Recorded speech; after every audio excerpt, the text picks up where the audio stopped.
Good evening, sir. Good evening, Kavya. How are you? I'm fine, sir. How are you, sir? I'm also okay. As things stand. Mm. Hmm.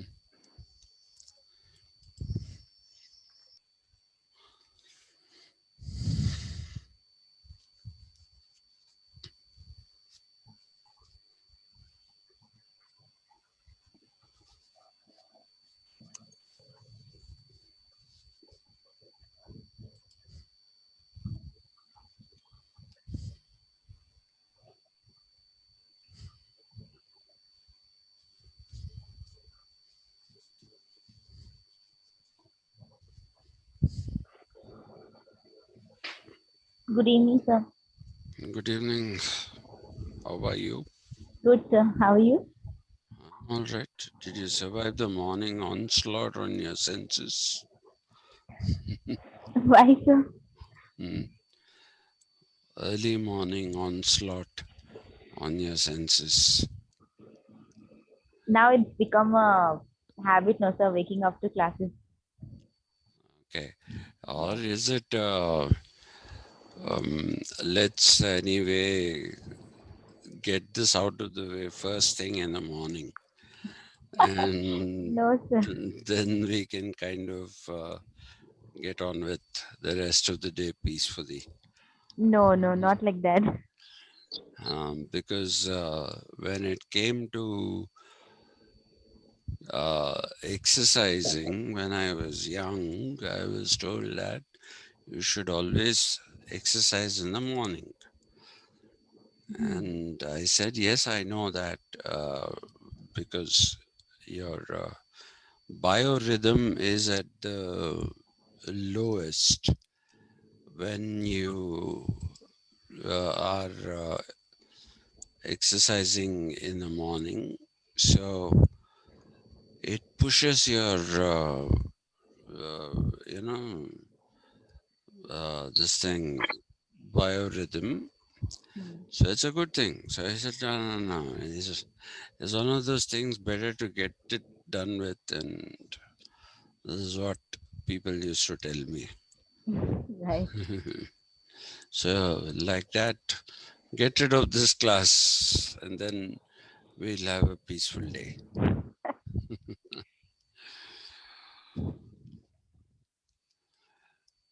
Okay.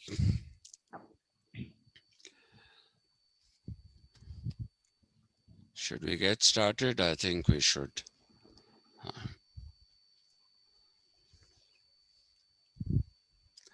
Yeah. I want to wind up with the nation state thing today and move on to other things which you have to know as students of social sciences, not just political science. Uh, so let's kind of start with what I had a very, very brief recap. I had told you that people started talking about nations. They have tried to understand nations in terms of race, in terms of ethnicities, in terms of, uh, what do you call, shared social practices and the also culture. Okay, so from among all these things, none of them actually defines the nation, which is a feeling of uh, what should I say? It's a feeling of oneness. Now, very often people think that culture basically means something which is in the nature of something which is in the nature of, you know, some kind of uh, evolved way of life from being natural, but that while that is actually a sustainable argument that culture is what we have developed artificially, and in doing so, we have stopped being natural. Okay, in fact, Eric Fromm argues that animals do not experience boredom. Okay, uh, he says animals do not experience boredom. Human beings do. And that is because of the fact that we have become more and more extra natural, and there is very little of that which is natural left in us. So, if you look at the culture argument, therefore, what you will find is culture is to be seen as a composite of activities which are social, economic, and political. That is the technical, social, scientific definition of culture. And I told you that the racist thing doesn't exist anymore. The racist thing doesn't exist anymore in the sense that uh, there are no, though the Americans still insist on using Caucasian, Mongolian, and Negroid, or Caucasoid and Mongoloid, those are no longer acceptable. Okay, and they don't cover the full gamut of the population, and their origins themselves are very spurious. Okay, and so that is not something that people accept. Okay, ethnicity, I told you, people say that now there's no ethnicity left anywhere. Ethnic populations were where there were different uh, DNA structures.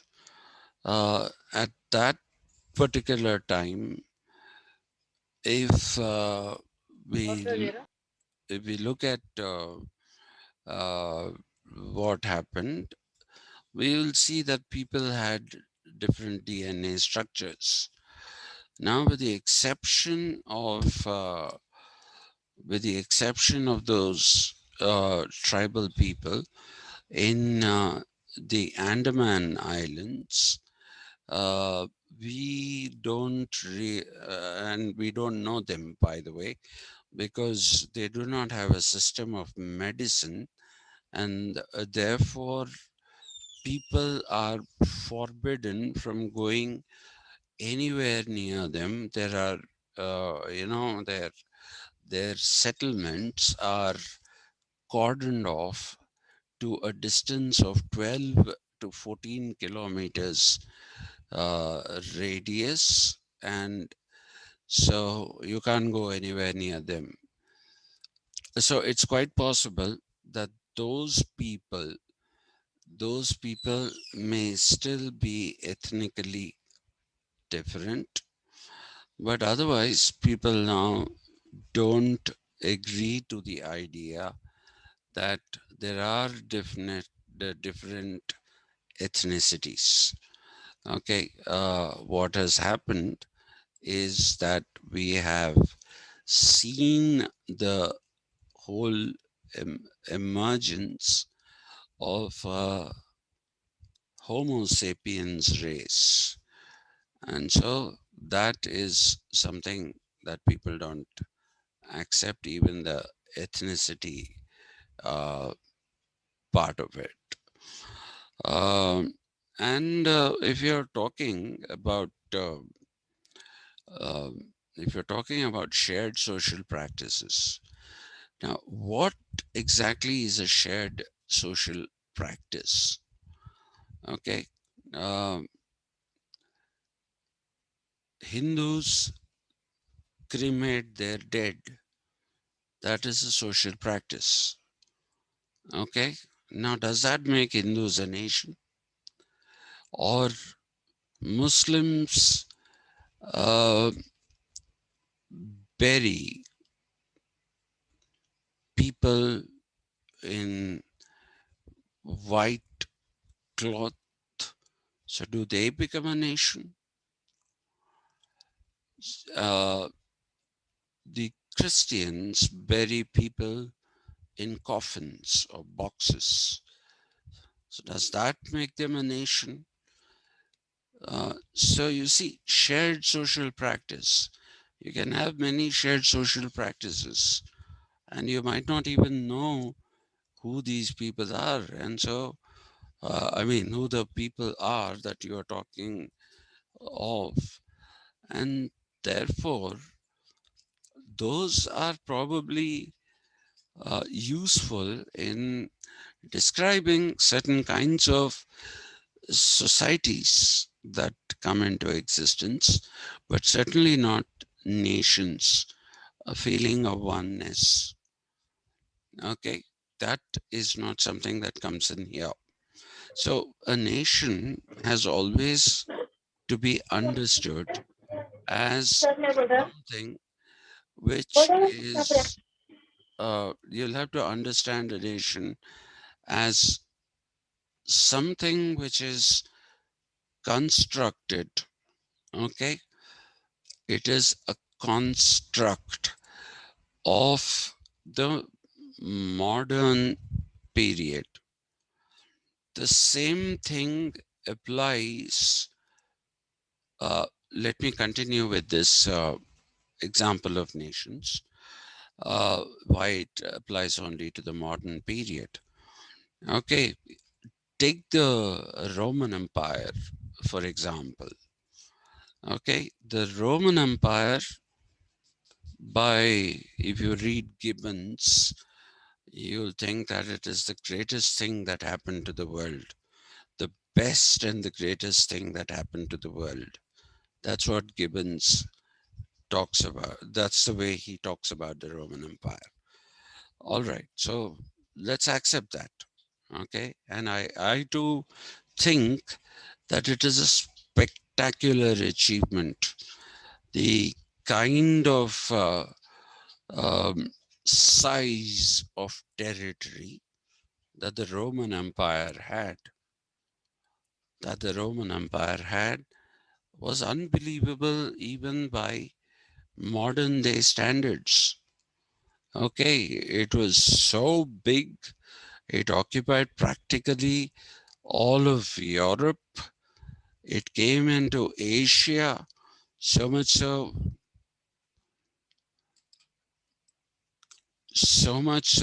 that we are looking at um, a separate Roman Empire called the Eastern Roman Empire, which had Constantinople as its uh, capital. Okay, so it was not sufficient to have Rome as a capital. You needed a capital in what is Turkey. So Constantinople is nothing but what should I say? The present day Istanbul. And if you look at the spread, it also went right into Africa. Okay, almost up to the Saharan region of Africa. It went through what is today Egypt. It went through Cameroon. It went through what will be Angola. Okay, and a number of small little states that were there, that are still there, like Guinea, Bissau, Burkina Faso. It went into all these different regions. Now, you mean to say that there was a nationality called Roman nationality? There never was. There never was a Roman nationality, despite people being ruled by uh, one particular king or emperor in this case. Okay, despite being part of one empire, where is the idea of uh, a Roman nationality? There is no Roman nationality, right? So, if you look at the fact that kings routinely conquered other territories, they didn't make people one nation. One nation is a persuasion. That is what I would like you to remember.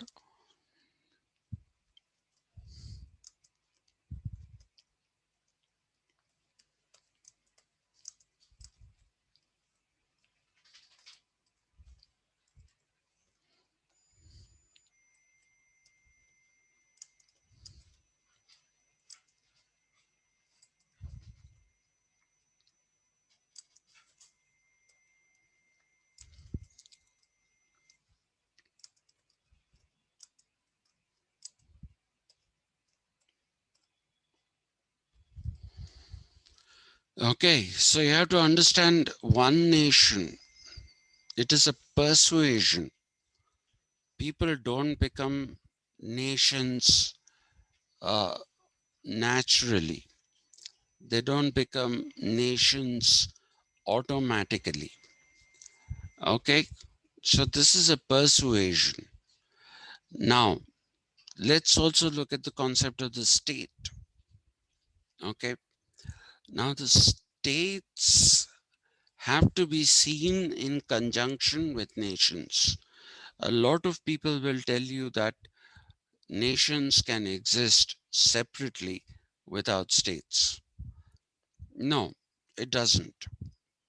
Okay, they cannot exist separately without states, because if nation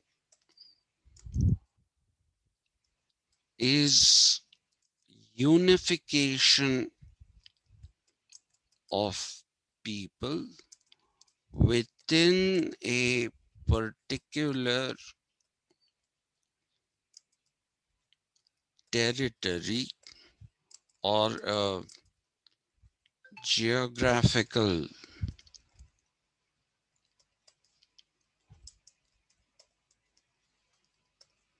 boundary, then the state is an institution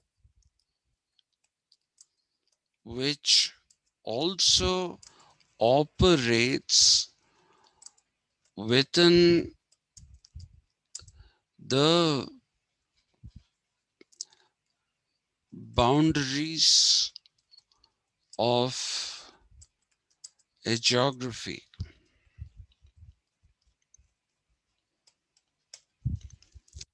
So, nation, state both require geographical boundaries. Without geographical boundaries, they can't exist. Okay? They cannot exist without geographical boundaries. All right. So, if you look at, say, for example, Pakistan, especially the Punjab side of Pakistan, they are very much like the Indian Punjabis. Okay, but are you going to agree that those people who are in Pakistan and are Punjabis, and those people who are in India and who are Punjabis are one particular nation? will you agree with the idea that uh, Bengalis in West Bengal and Bengalis in Bangladesh both are very similar? They have these shared social practices, beliefs, yet would you say that they are one nation? Is that so? A nation that calls itself Bangladesh, okay, it calls itself Bengali Desh, Bengali nation, but it does not take Bengalis from this side. Okay, so Bangladeshis who were originally called East Bengalis were called Bengal. Even till today, those people who came into, at the time of the partition, who came into India are from the East Bengal, which later became East Pakistan, and finally Bangladesh. Those people who came here are called Bengal. And the West Bengal people are called Ghotis. So, what does that indicate? It indicates that as long as you are not unified by territory, you are not uh, a nation. So, a nation is not an abstract not an abstract space. It is an absolutely well defined geographical space with proper boundaries drawn around it. That's what you have to remember. That is exactly what the state is. And why is the state different from, and why do I keep saying that the state is a modern institution? Please excuse me.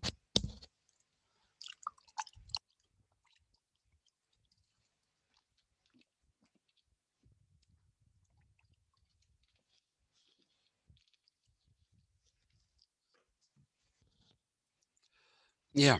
Uh, sorry. So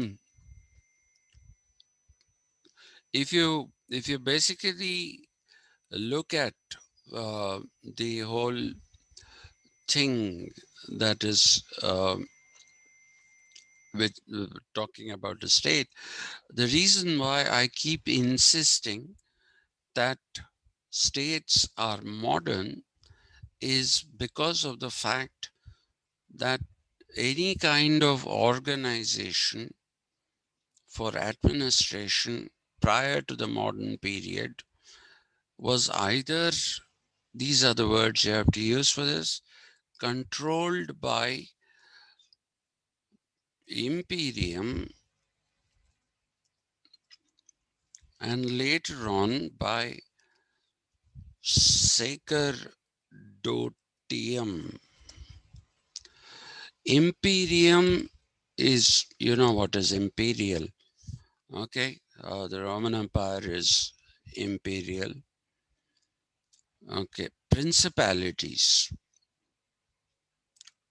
you know, I was watching the Formula One race yesterday, which was in Catalonia, Barcelona, and then they said the next race is at Monaco. Okay, and my wife looked up who is now the. We had an argument about Grace Kelly, who was also actually the Princess of Monaco. Uh, and then she said, who is the prince now?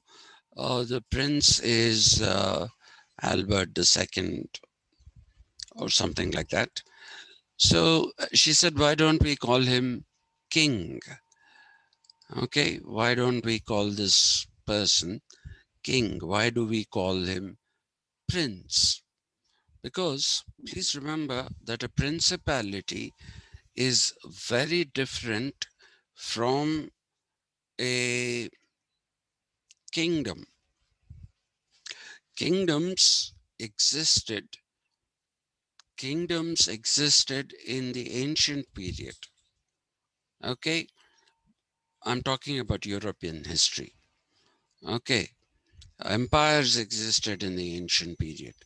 But when you come to the medieval period, with the sacerdotium, the realm of the sacred, which is the church, claiming that it is the only institution that can actually be a true representative of God on earth, and therefore all powers, even of governance, should be vested with the church. The imperium got reduced to small, these were proper city states like Milan and all in Naples, Florence, all these became city states. Even that is not a very good translation. A good way to put that will be that they became principalities. Nobody was allowed to be a king. Then king would challenge the power of God, because God is the true monarch of the world. All right. So you are therefore calling these principalities. And even today, Monaco is a principality. Okay, it is a principality. So in the medieval period, you will find that there were more and more principalities, especially in the Mediterranean region. Okay, and the larger control was with the sacerdotium. All right, and the sacerdotium, which said that this is the monarchy of God, the world is his creation. Did it ever talk about nationalism? Did it ever talk about state? No. It talked about the church. It talked about the Pope and the clergy, who were ministers. Ministers, I hope you remember. We did that when we were doing British Parliament. The word minister came because the head of the church became the King of England, thanks to Henry VIII. So those people from the Parliament, the Lords who were in the Parliament, who became, who aided him in administering Britain, became ministers. That's how it came into the non-religious domain, that particular word, right? But otherwise, it is a part of the sacerdotium, which is nothing but the sacred realm. Ministries are all sacred, right? And the imperium became principalities. Now, if you look at this argument that I'm trying to make, that people have to be persuaded into believing that they are one, this is done through the invocation of both the nation and the state, which again, I repeat, require. It is a requirement, it is not an option. They require to be geographically and spatially limited by boundaries. Now, a lot of people will tell you that the nation state system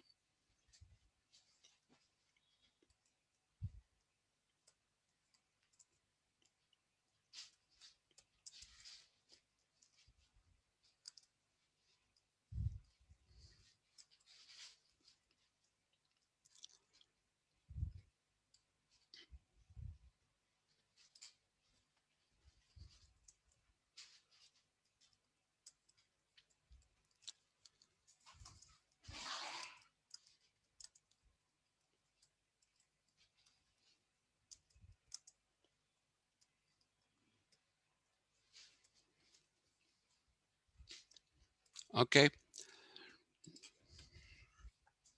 Nation-state system came into being due to the Peace of Westphalia. This is a common belief, and people also talk about the nation-state system as the Westphalian system. Okay, now you must understand one thing here. Okay, please don't ever call it Treaty of Westphalia. It's not one treaty that made the Peace of Westphalia. There were many treaties, 8 to 12 treaties were signed, and of these,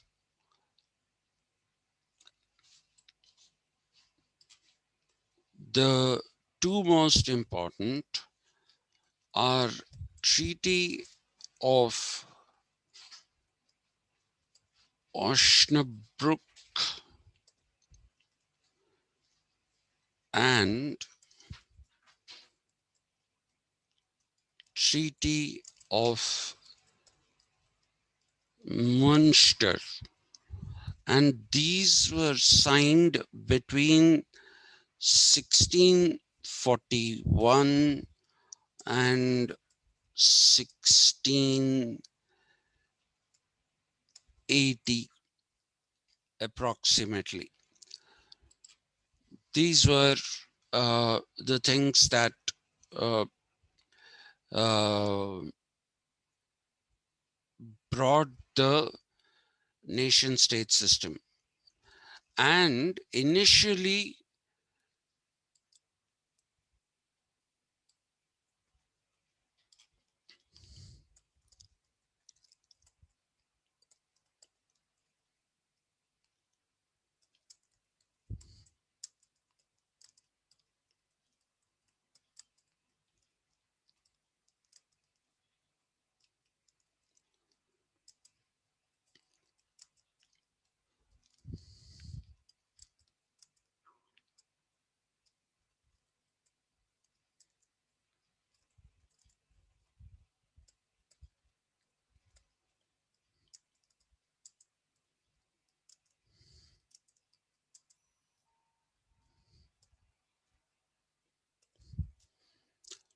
because the church was not something that was curtailed by any kind of boundaries, it interfered anywhere it wanted.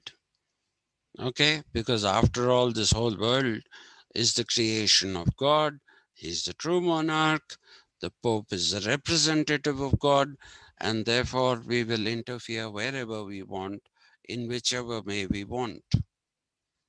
Okay, so to limit or nullify the power that was wielded by the church, these treaties were signed, and they created one more element which is necessary for a nation state, and that is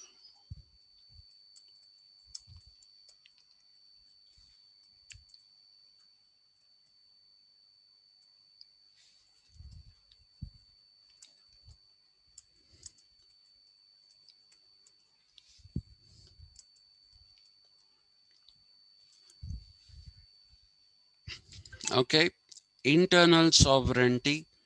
Sovereignty, as you might have read, supreme power, whatever.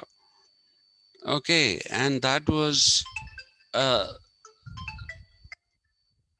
an internal matter of the uh, sorry, got distracted by the call.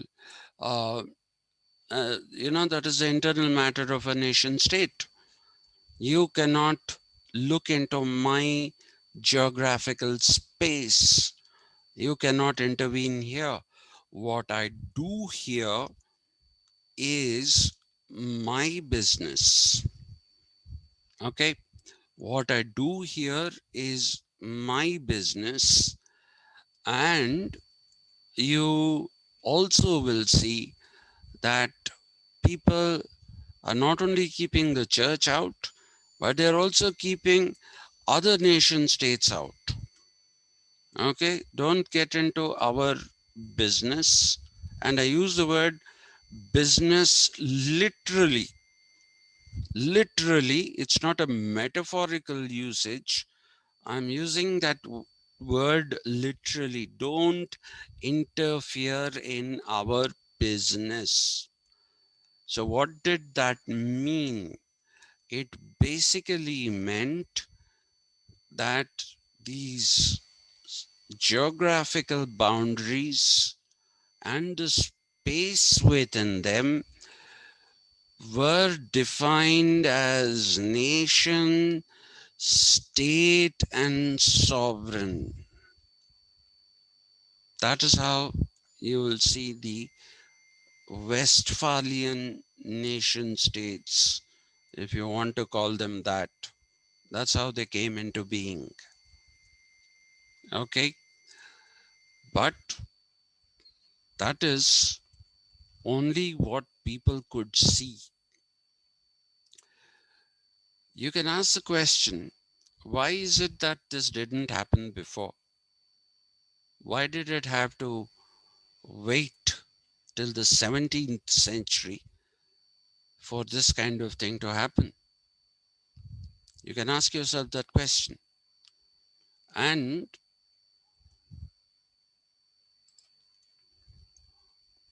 it is incumbent upon us to answer that question. The question is, while all these things were happening, the real reason behind the formation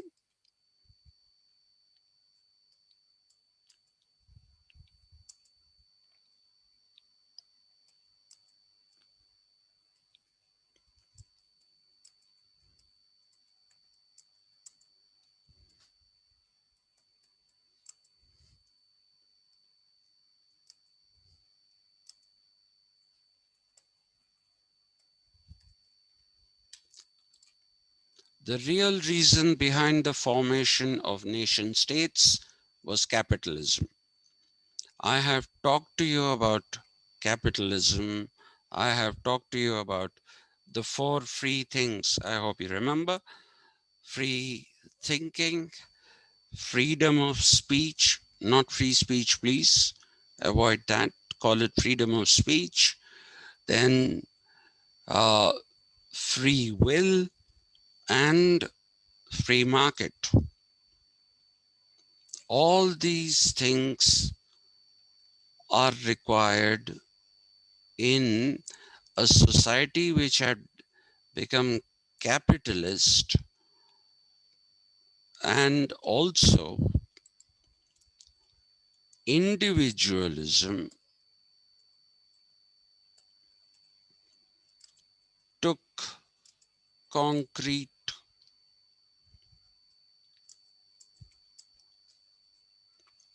shape. By this time, individualism also took concrete shape, and all the freedoms that I talked about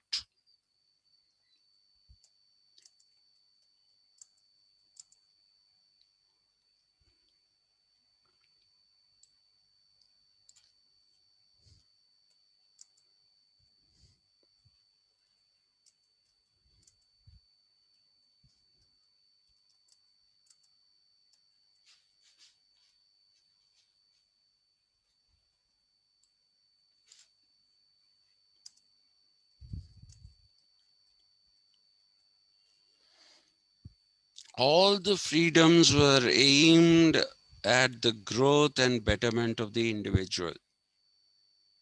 Please remember that. So the nation state is therefore something that in order to come into being, it required a persuasion. Now, you must always remember one thing.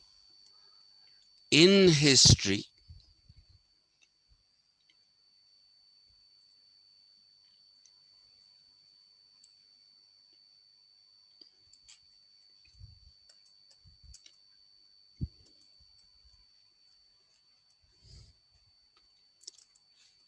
all people have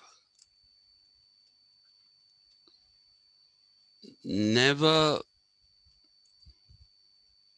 been equal. Please remember that. All people have never been equal. Okay? Now, if you look at what happens, it is those who have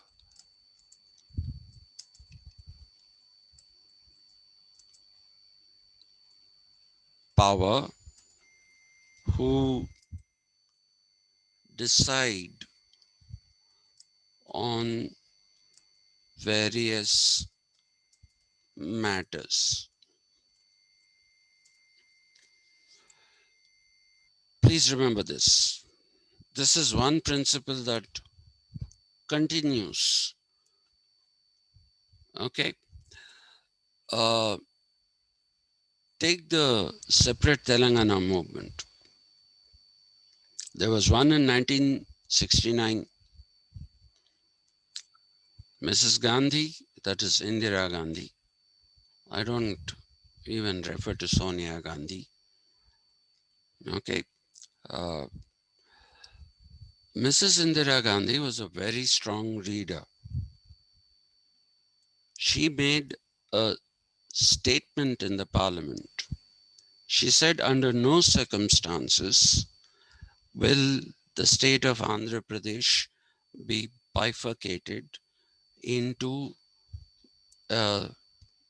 Telangana and an Andhra, because if we set this process moving, at some point we have to face the possibilities of districts also asking for separate statehood.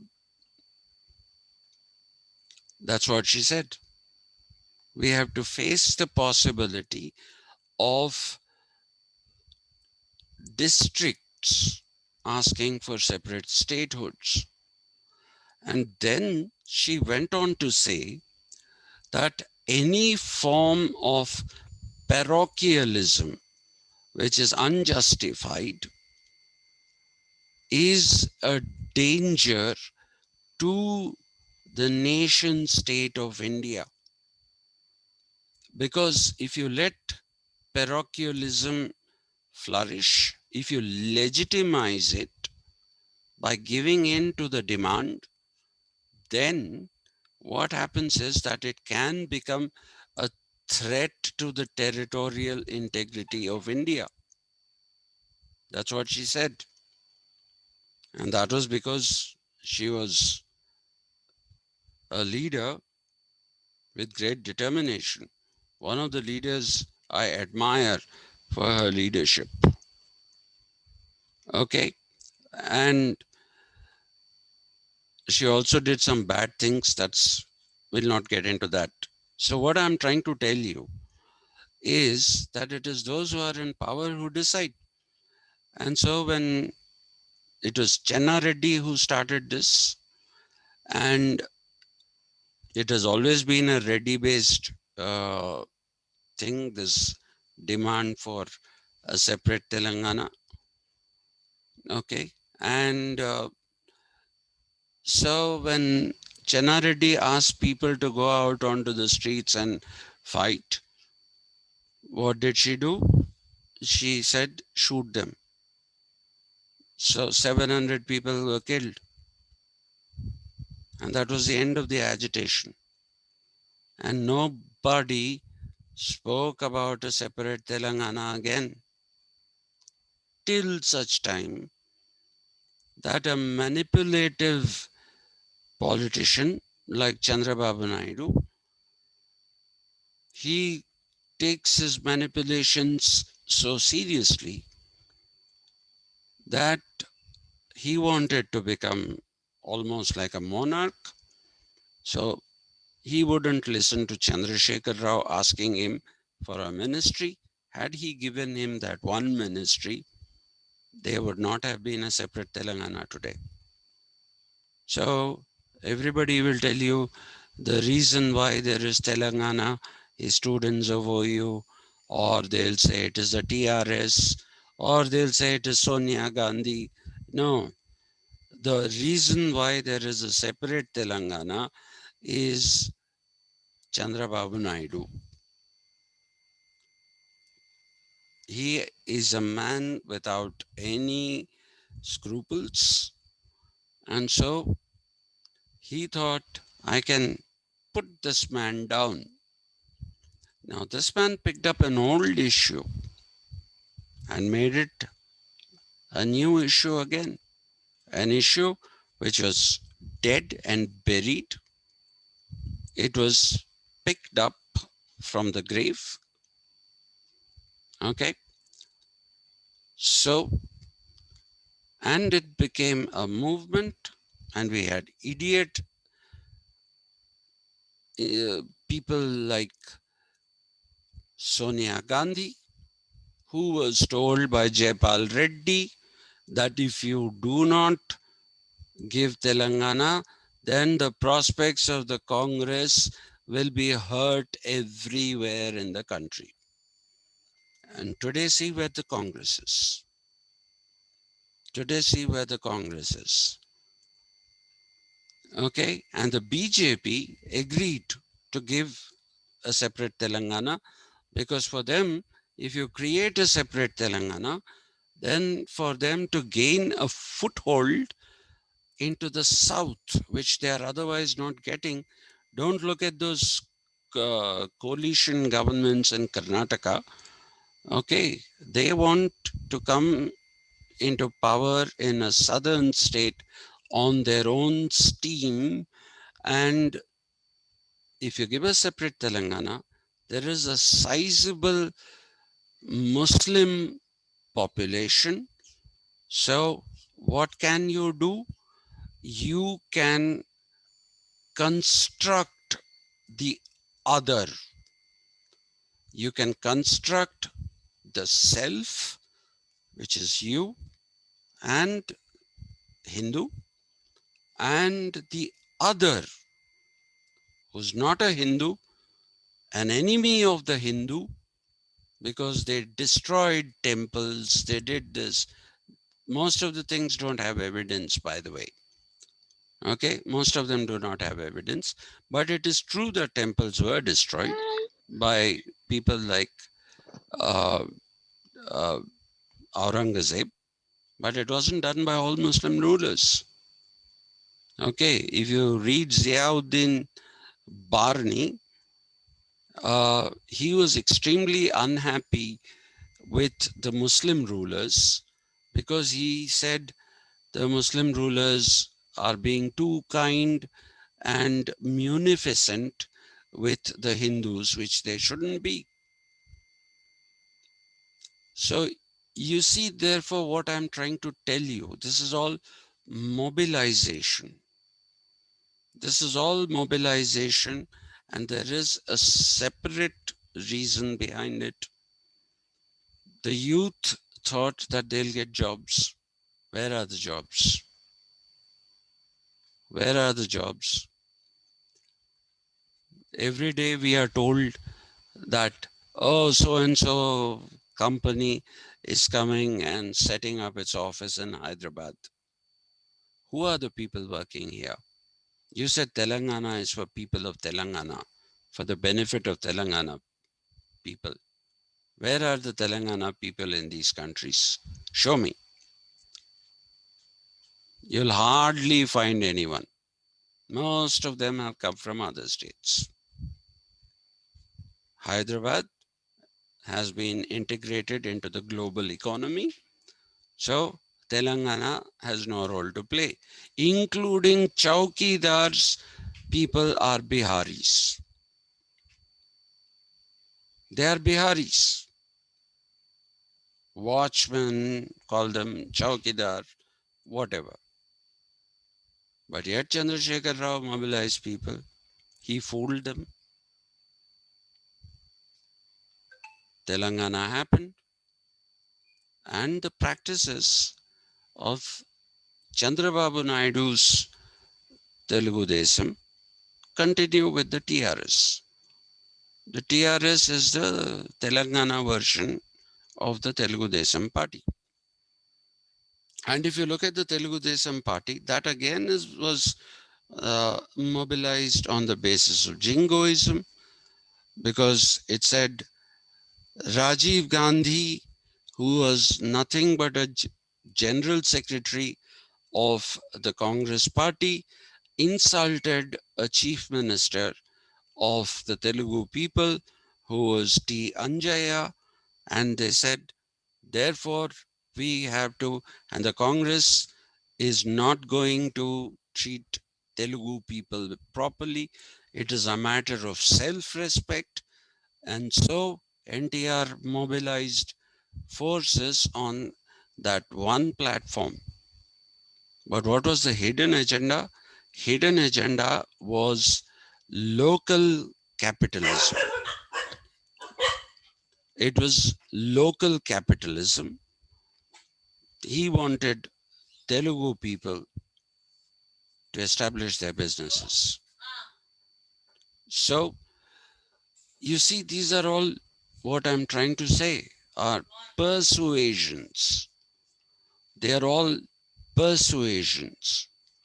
So, when you blow it up onto a larger scale, then that becomes a nation state.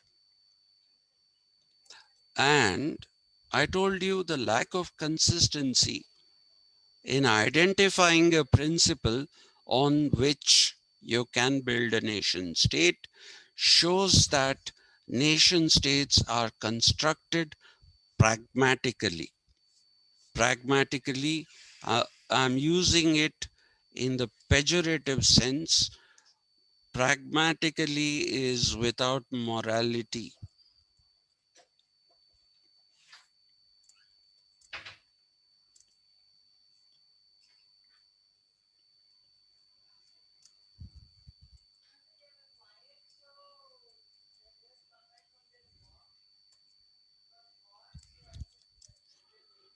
Pragmatically, in its pejorative sense, is opportunism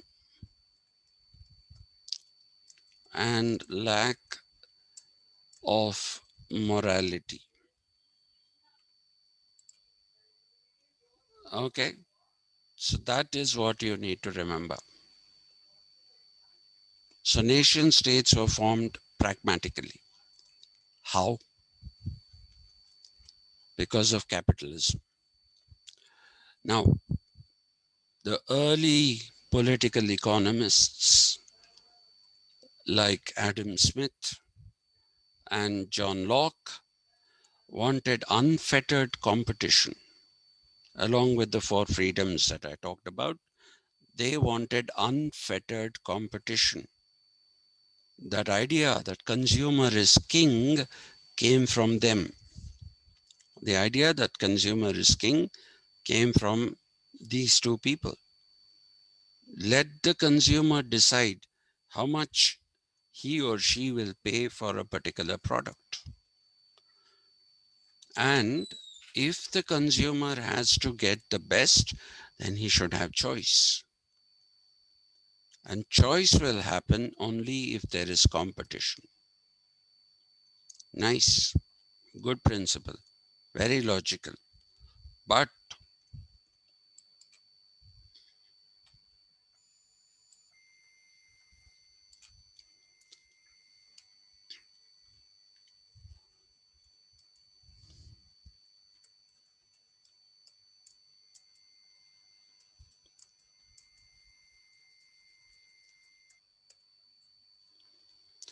competition leads to attrition. You understand attrition. Attrition is those who are unable to compete for whatever reasons, maybe due to lack of enough capital. Can you take on a Google? You can't. Okay? Because of the fact that they have literally truckloads of money. Facebook, what is it? Seriously, it is a stupid thing, but it is so big. It's made a billionaire out of Mark Zuckerberg. And this is not even engineering. People call it computer science engineering. Really?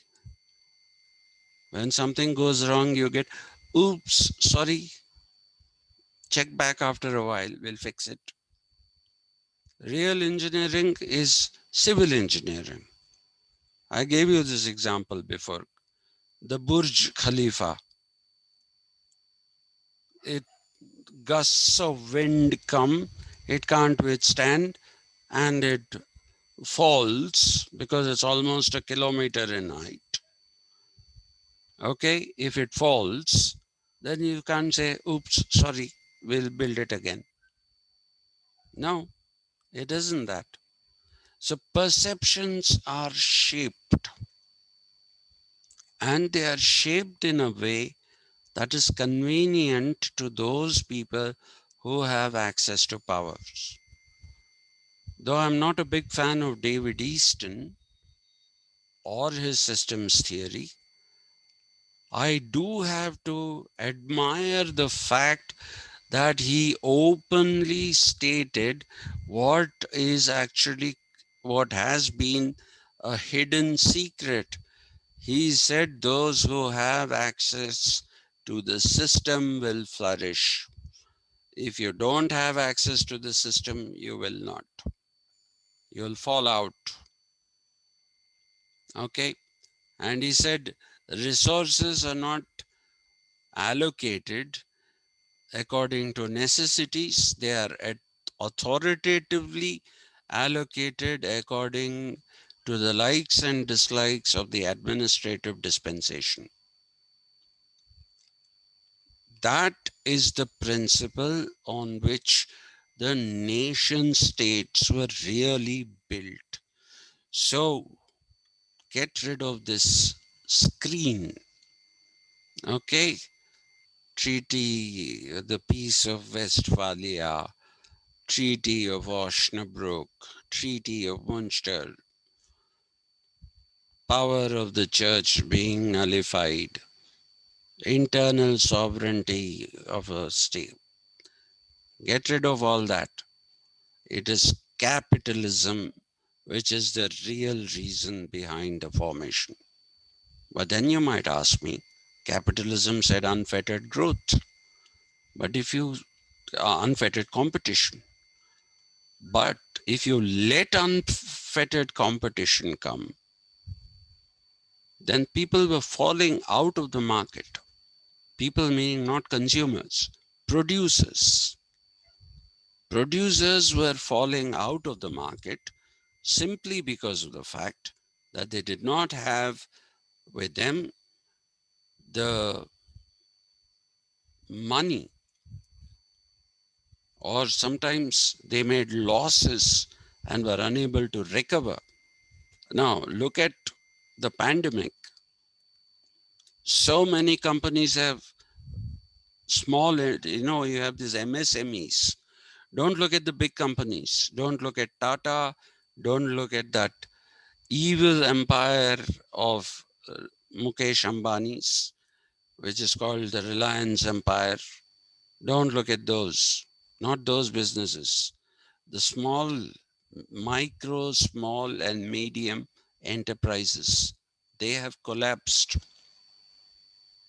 In the last 1 year, more than 7 million jobs have been lost for good, meaning that these people have not been re-employed. So a lot of people have been telling me, why don't we just put a lockdown again? If you put a lockdown again, I don't know if it'll work with COVID, but one definite outcome will be people will die out of hunger. And these will be the people who don't have, who lose their livelihoods, the bottom rungs of society. The top rungs will be fine. They don't have a problem. So I say, let it be. Let even people from the top rung die. Why should you only sacrifice uh, people from the lower rungs of society? Let it be equal. At least in death, let there be equality. Anyway, so competition leads to attrition. People are thrown out. So you have to protect yourself. You have to protect yourself. So what do? You draw nation-state boundaries. You draw nation-state boundaries by using any principle that is convenient to you. Okay? The Peace of Westphalia came from the Prussian Empire. Not Russian, Prussian Empire. Now, when the Prussian Empire was divided, it got divided into Germany, it got divided into Austria. There are actually two different tribes there. The German tribes are Visigoths, the Austrian tribes are Ostrogoths, and you have also Germans in Switzerland. When France became a nation state after the French Revolution, which was violated by people like Napoleon, so that is why we have the Fifth Republic, which means 5 times the Republic has been set up in France. So there were 4 violations of the Republic from the 1789. You will again see that it is basically the capitalist class. It is the desire of the capitalist class that is taken into consideration. That is the point which you have to remember. So, what is the capitalist class saying?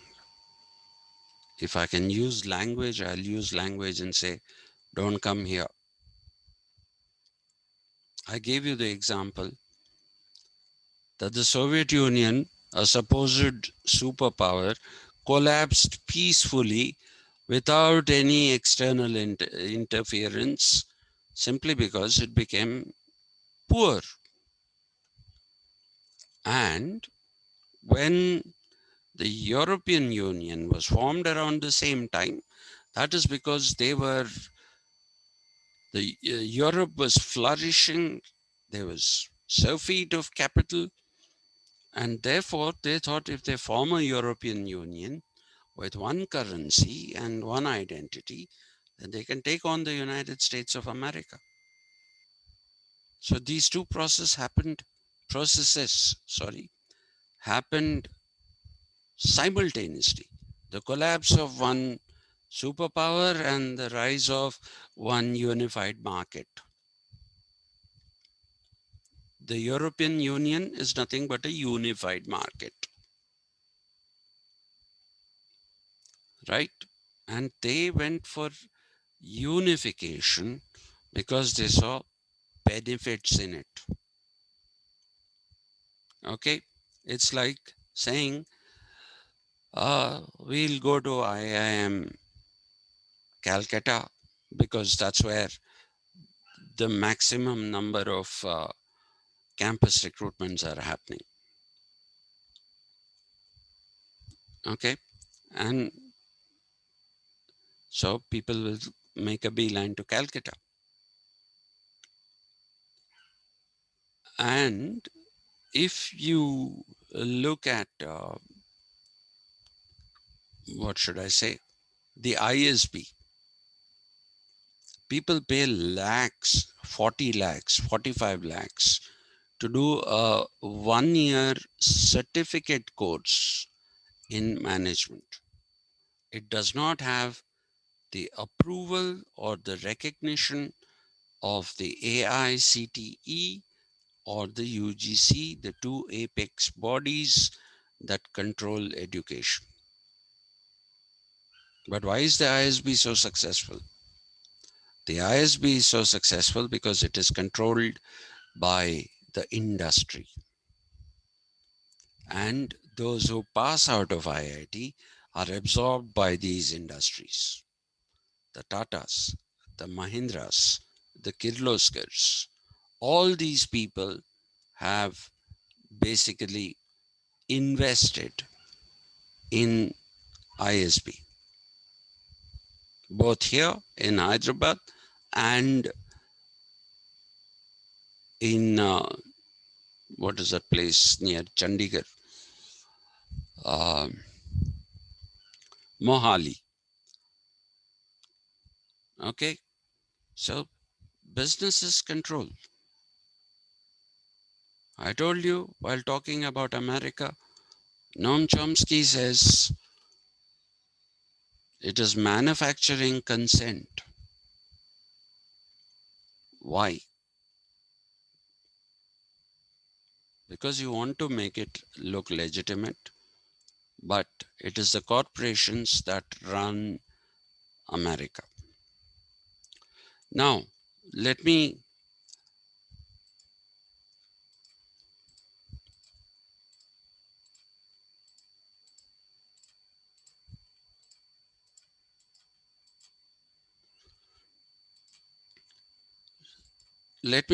trace the trajectory of the growth of nation states in Europe. What I'm going to put here is Europe. Feudalism, I've talked about how it died and how capitalism came from it. So first you have capitalism. Okay. Now, initially people want competition, but after that they find out that too much competition is not very good. So they want to limit competition. So what is capitalism trying to do? It is trying to expand market and limit competition.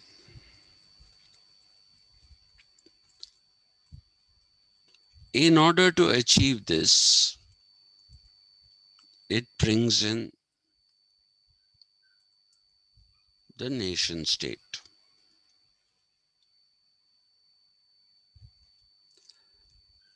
Now, what happens when the nation states were built? When the nation states were built, it so happened that it was not possible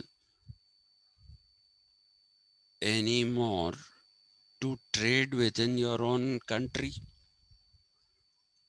But having said that, we have internal sovereignty, and therefore, when you say, I don't want to have others coming into my space, and when others have told you, all right, we won't come into your space, but you don't come into our space, then they went around looking for newer markets. And the search for newer markets culminated in colonialism.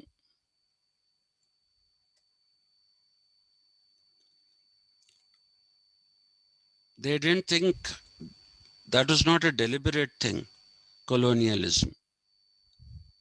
Okay, it was not something that was pre-planned. They just found that when they went in search of new markets to keep themselves alive, the capitalists, they suddenly found two virgin continents, North America and South America, where they found ways of building a new colony and flourishing. And then you'll also see that they came into India. They found a very divided country because we had 520 odd uh, small little kingdoms, all fighting with each other. And some of these people actually asked the British to help them to fight off their uh, enemies. So they came, they occupied, and the British East India Company, which was set up to trade with India, became an administrative agency. It started administering India. And there's no only one East India Company, by the way. There was also a French East India Company. And there was a Dutch East India Company. The definitive moment of colonialism of the British variety in India is the Battle of Plassey. I've forgotten the date, so you'll have to excuse me for that.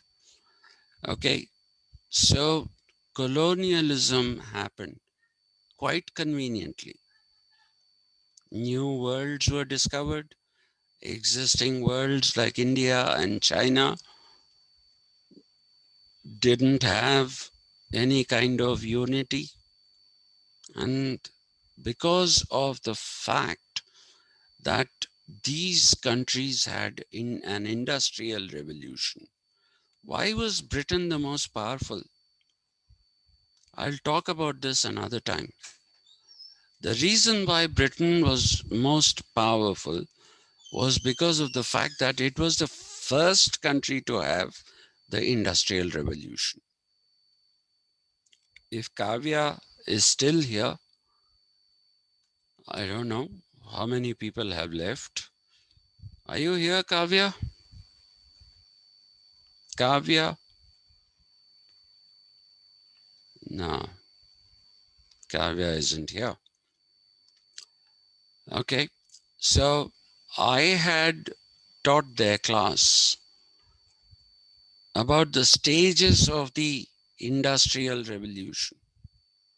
What is the industrial revolution? We talk about industrial revolution. Nobody ever tells you what it is.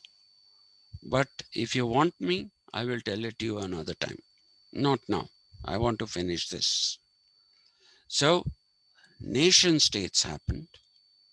Because of nation states, the capitalists went in search of newer markets and were delighted with colonialism, especially finding India. Okay, because India was a very, very prosperous country. All right, and you will find that is the reason why there was a British East India Company, a Dutch East India Company, a French East India Company. There were all these companies. And ultimately, with the Battle of Plassey, it was only the British East India Company that remained of consequence. The Dutch and the Flemish were there in parts of what is today Chhattisgarh. The French were confined to Chandrapur in West Bengal and Pondicherry, Puducherry, now in uh, the southern part near Tamil Nadu, and Yanam near Kakinada. These are the places which were with the Dutch, the French. The Dutch were somewhere in the Chhattisgarh region. The Portuguese were in Goa, Daman, Diu, okay, these places. But otherwise, the rest of the country was under British colonialism. And even these pockets that we are talking about, they also were colonial. They also exploited the local resources to their benefit. The wars between General Dupleix and Robert Clive are legendary. Okay, this Dupleix, is an unfortunate thing. Everybody of my age group went to school and learned his how to pronounce his name. We were told it's Dupleix, and it is Dupleix, but the spelling is EIX. Okay, PLU Dupleix, yeah, PLUEIX, Dupleix. But people of my generation are calling duplex houses duplex. And I keep telling them, please, they are duplex, they are not duplay. If you're going to call them duplay, then please also call these prasads and all, call them multiplay. Don't call them multiplex. So a duplex is different anyway. So colonialism happened. And you know what happened in colonialism? I'm not going to tell you the story. Now we have an alternative process. For those of you who are getting worried, I am coming towards the end. Jesus, how did I do that?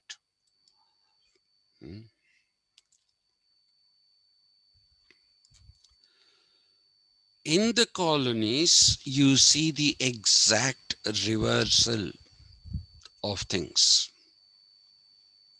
You first have colonialism. You have colonialism, and this colonialism was exploitative. It also did not treat people properly. So, in retaliation to this colonialism, see, the seeds of the death of colonialism were sown by colonialism itself. It wasn't a great thing to come to India from Britain, okay? Because what was here in India, they didn't find the comforts that they found in Britain. They didn't find the weather to their liking. So what did they do? They decided that in order to man the colonial system, they'll have to educate the local people. They'll have to educate the local people in English so that they can, serve the British Empire. So they did that. There are two kinds of consequences. One which is called an intended consequence, and the other which is called an unintended consequence. Most actions have both these consequences. Okay. what was the, sorry, what was the intended consequence? To create a clerical cadre of people to man the British Empire.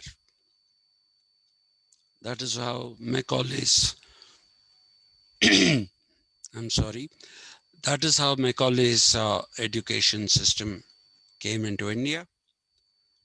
But that also led to the setting up of the Indian civil service, and some people, especially from South India, taking up high positions. But by and large, the setting up of the English education system basically led to a certain kind of enlightenment among the local people about various things, including the American Revolution, the French Revolution, especially the French Revolution, and the slogan of liberté, égalité, fraternité, which was liberty, equality, and fraternity. And they said, why are we serving these fellows who are not even from here? Now, please remember, when the Muslim rulers came, they came and settled down here, they became a part of this culture. Unlike that, colonialism was very different. The people didn't settle here. They didn't settle here. They didn't make this their home country. They didn't do that. As a result of which, they were always outsiders. Whereas the Muslims mingled with the local populations. They mingled with the local populations, okay, which the British didn't do, or any of the Europeans didn't do. So, against this capitalism, you have colonialism, you have the birth of nationalism. And in the case of India, I'm sorry, I'm going on clearing my throat. In the case of India, people will say nationalism was there. You ask a right wing historian, he'll say nationalism was always there. How? Because we had Ramayana from north to south, everybody knew that there was a Ramayana. So we also know that there's a Bible. Does that make us nationalist? No, it doesn't. Nationalism is not like that. Okay, so nationalism is an explicit reaction to colonialism. And in India, this was built by Gandhi, under the leadership of Gandhi. You must remember that. Under the leadership of Gandhi. Till then, we didn't have political nationalism. Political nationalism was that we Indians are politically one and we will govern ourselves. That is political nationalism. If you want to talk about cultural nationalism, you say, okay, we share the same culture. But that's insignificant, inconsequential, because that doesn't talk about geographical space. Please remember that principle. And this also brought the institution of the state. And one of the requirements of the state is patriotism. If you say there is an Indian state, for the Indian state to survive, one of the things that you require is patriotism. It was like that even in the European countries. They needed to have patriotism along with their feelings of nationalism. Okay, so nationalism led to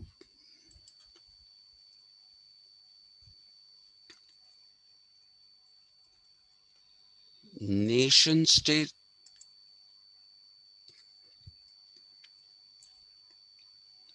and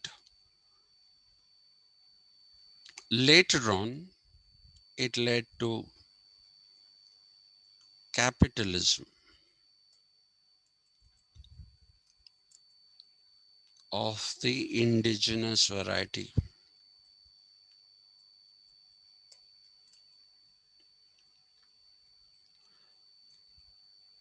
Just read it as indigenous capitalism. Please read it that way. Okay, so this is what you find happened as far as the nation state system is concerned. Capitalism, expand market, but limit competition. So you have nation state and you have colonialism. That is what happened in Europe, which is where nation states were born. Elsewhere in the world, nationalism came up as a reaction to colonialism. And with nationalism came the nation state and patriotism. Let me write that word here. State includes patriotism.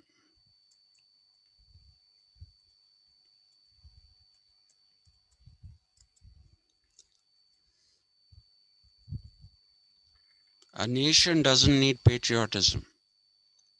State requires patriotism, and when it is a nation state, yes, it requires patriotism. Okay, so that is the story of how the nation states came. So you can call the European nation states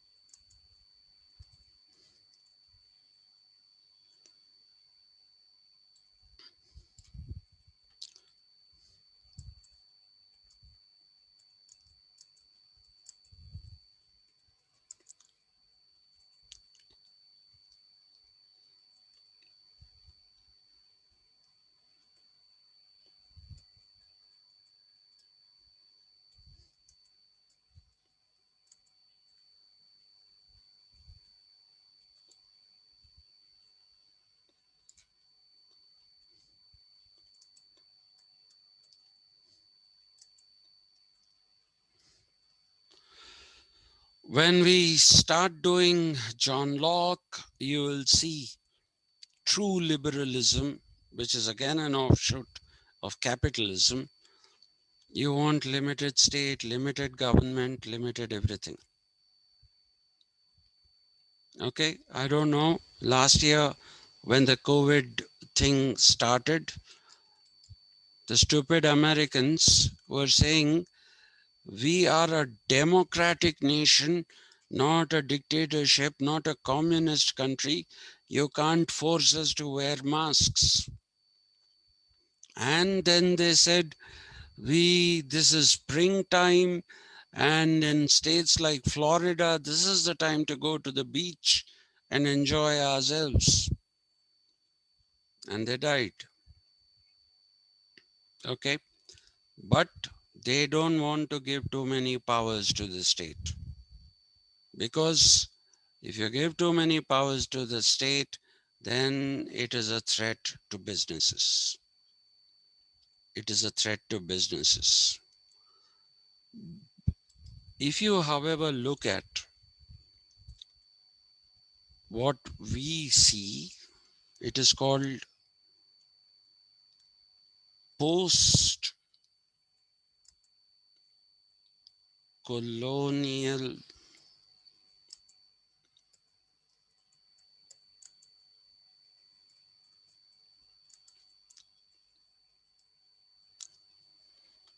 post-colonial nation-state system, which wants a paternal state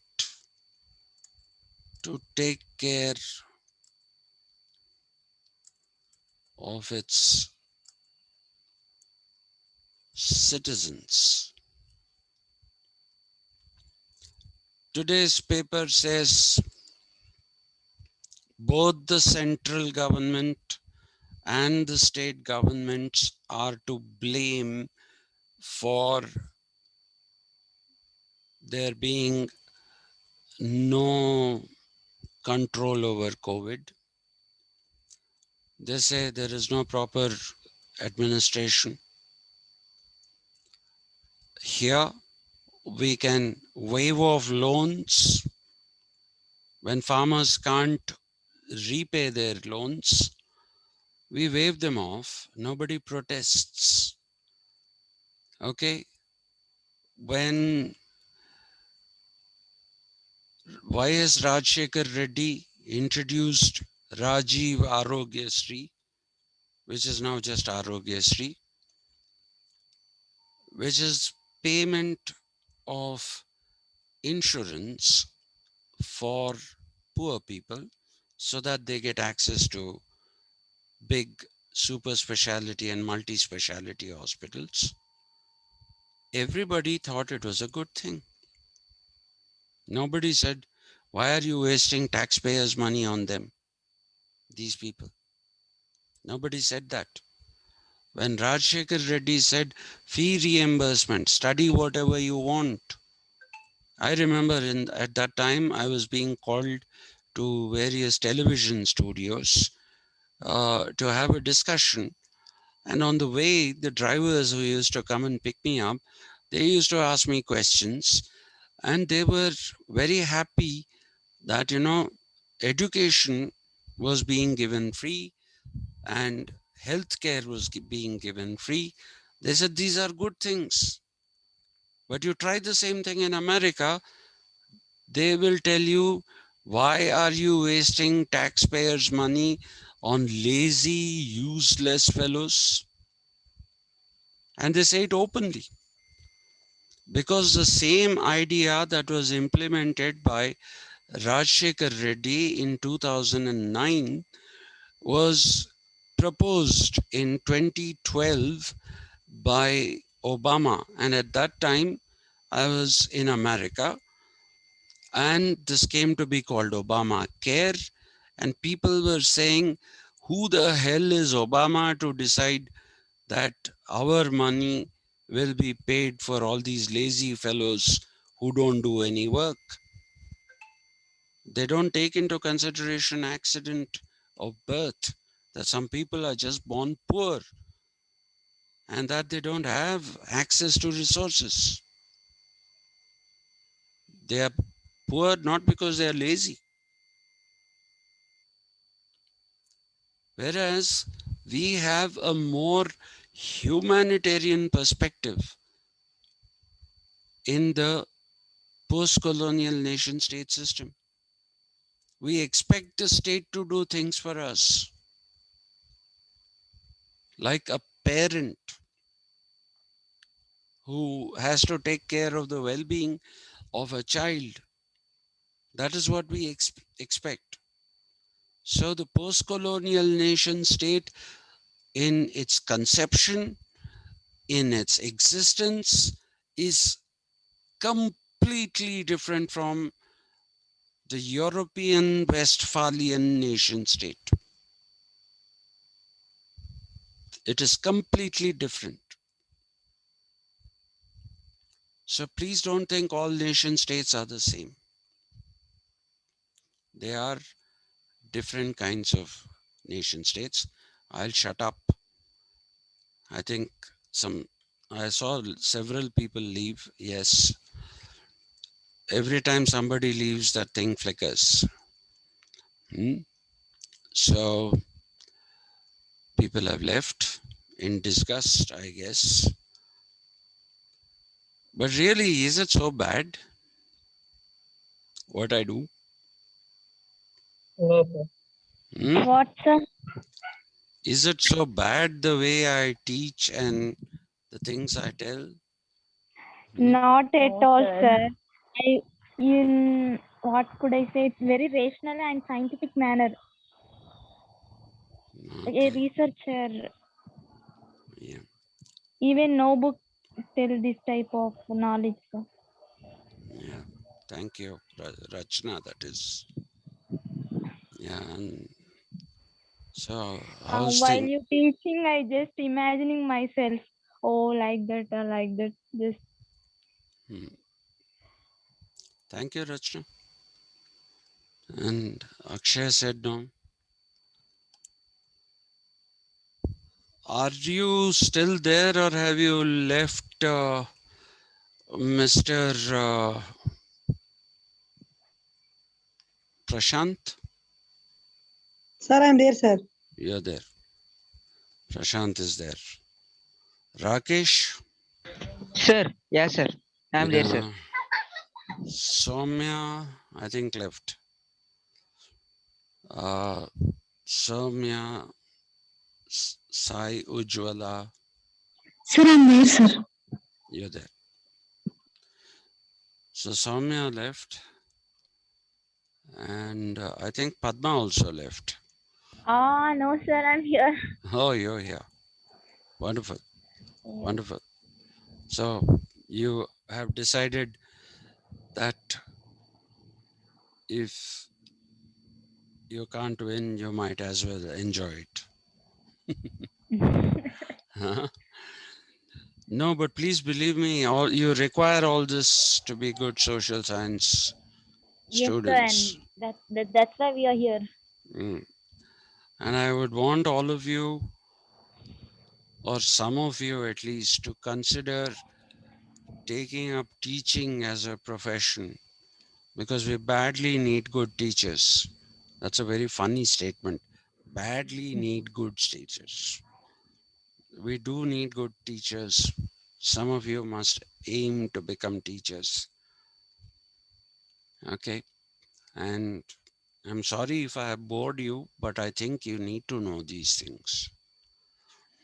So tomorrow I will start off with the scientific method, then go on to positivism and logical positivism and the hermeneutics, which is also called the interpretative method. So those of you who are MA students, this is a part of your curriculum, what I'm going to be teaching. I won't teach that in class. That first unit, I won't teach that in class. Okay, so I'll teach it here. Sir, you said that you will teach behavioralism, post-behavioralism. Yes, that is next. After I finish positivism, logical positivism and hermeneutics, then we'll go to post-behavioralism and behavioralism. Yes, that is there, sir. It's there in the back of my mind. You have to have those in your syllabus. It's called political analysis. That has to be there in your syllabus. I'm really shocked at the state of affairs. I'm really shocked. But what else can I say? I can't say anything.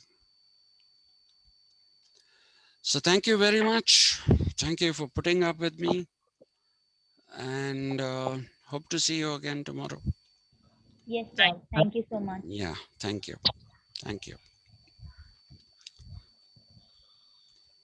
Right, Prashant. Take care.